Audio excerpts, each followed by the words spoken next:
নমস্কার বন্ধুরা, বসুধা কিচেনে সকলকে স্বাগত। আজকে আমার রেসিপি হচ্ছে ভেজ ডাল। একেবারে অনুষ্ঠান বাড়ির মতো ভেজ ডাল বানাতে হলে এই রেসিপিটা দেখতে পারেন। এই ভেজ ডাল বানানোর জন্য আমি কিছু সবজি নিয়ে নিয়েছি এবং সবজিগুলো কেটে নিচ্ছি। প্রথমে ফুলকপিটা কেটে নিলাম, এবার গাজরটা কেটে নিচ্ছি। গাজরের খোসা খুব পাতলা, তাই এইভাবে চেঁচে খোসাটা ফেলে দিলেই হবে। তারপর মোটামুটি আকারে একটা কেটে নিতে হবে। খুব ছোট করে কাটারও দরকার নেই, আর খুব বিশাল বড় বড়ও রাখার দরকার নেই। মোটামুটি সাইজে একটা কেটে নিতে হবে, মাঝারি সাইজে। ফুলকপি আর গাজর কাটা হয়ে গেলে পর ক্যাপসিকাম আর টমেটো কেটে নেব, আর মটরশুঁটিগুলোও ছাড়িয়ে নেব।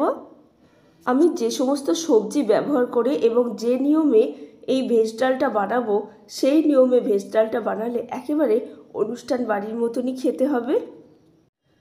তাই বন্ধুরা, পুরো ভিডিওটা দেখুন এবং এই নিয়মে একবার বানিয়ে দেখুন ভেজ ডাল। খুব ভালো লাগবে এবং পুরো অনুষ্ঠান বাড়ির মতো স্বাদ আসবে। আমার ফুলকপি, গাজর, ক্যাপসিকাম, মটরশুঁটি, টমেটো সব কাটা হয়ে গেল। এবার কড়াই উনানে বসিয়ে দিয়ে তার মধ্যে মুগ ডাল দিয়ে হালকা করে ভেজে নিচ্ছি। ভেজে তুলে সেটা ধুয়ে নেব। এবার সরিষার তেলের মধ্যে ফুলকপি, গাজর সমস্ত কিছু দিয়ে ভালো করে একটু ভেজে নিচ্ছি। এই সবজিগুলো হালকা করে ভাজা হয়ে গেলে ক্যাপসিকাম, মটরশুঁটি এর মধ্যে দিয়ে দিলাম। তারপর এর মধ্যে ধুয়ে রাখা ডালটাও দিয়ে দিচ্ছি। ডালটা দিয়ে ভালোভাবে নেড়ে নিয়ে এর মধ্যে পরিমাণ মতো লবণ এবং হলুদ গুঁড়ো দিয়ে ভালো করে নেড়ে গরম জল ঢেলে দিয়ে সিদ্ধ হতে দেব।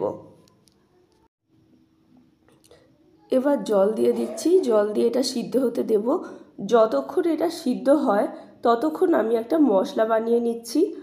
আদা, জিরে আর শুকনো লঙ্কা দিয়ে একটা মশলা বানিয়ে নিচ্ছি, আর একটু আলাদা করে গরম মশলাও বেটে নেব। প্রায় 15 মিনিট সিদ্ধ হলো। এবার আমি ঢাকাটা খুলে নিচ্ছি। খুব সুন্দর করে সিদ্ধ হয়ে গেছে ডাল এবং সবজিগুলো এই রকম বড় করে একটু কাটলে আলাদা আলাদা করে ডাল আর সবজি সিদ্ধ করার কোনো প্রয়োজন নেই, একসাথেই সিদ্ধ হয়ে যাবে।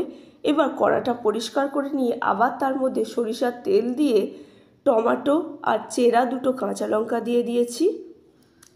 টমেটো আর কাঁচা লঙ্কা একটু ভাজা হয়ে গেলে এবং টমেটোগুলো একটু সিদ্ধ হয়ে গেলে বাটা মশলাটা এর মধ্যে দিয়ে দিলাম এবং ভালো করে কষাতে থাকবো, যাতে করে আদা এবং জিরের কাঁচা গন্ধটা একেবারে চলে যায়।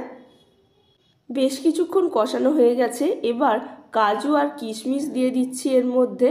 তারপর অল্প পরিমাণে একটু চিনি দিয়ে দিচ্ছি, এতে করে স্বাদটা খুব সুন্দর হবে। এবার সিদ্ধ করে রাখা সবজি এবং ডালটা দিয়ে দিলাম এর মধ্যে। ভেজ ডাল একটু ঘন ঘনই হয়, তাই আমি এরকম ঘন ঘনই রাখছি। আপনারা যদি পাতলা করতে চান তাহলে অবশ্যই গরম জল দেবেন। এই অবস্থায় আমি একটু লবণ দিয়ে দিচ্ছি এর মধ্যে, যেহেতু এতে লবণটা একটু কম হয়েছিল। এবার দিয়ে দিলাম গরম মশলা বাটা আর গাওয়া ঘি দিয়ে দিচ্ছি। এবার ভালো করে নেড়ে নিয়ে জায়গায় ঢেলে নেব। ভেজ ডাল একেবারে তৈরি। আমার এই রেসিপিটা কেমন লাগলো বন্ধুরা, অবশ্যই আমাকে কমেন্টে জানাবেন এবং লাইক, শেয়ার এবং সাবস্ক্রাইব করে আমার পাশে থাকবেন। এবার আমি এই ভেজ ডালটা পরিবেশন করে দিচ্ছি। ভাত, রুটি, লুচি সব কিছুর সাথেই এটা খেতে খুব ভালো লাগে। আমি এটা ভাতের সাথে আজ বানিয়েছি। ভালো থাকবেন বন্ধুরা। পুরো ভিডিওটা দেখে পাশে থাকার জন্য অনেক ধন্যবাদ।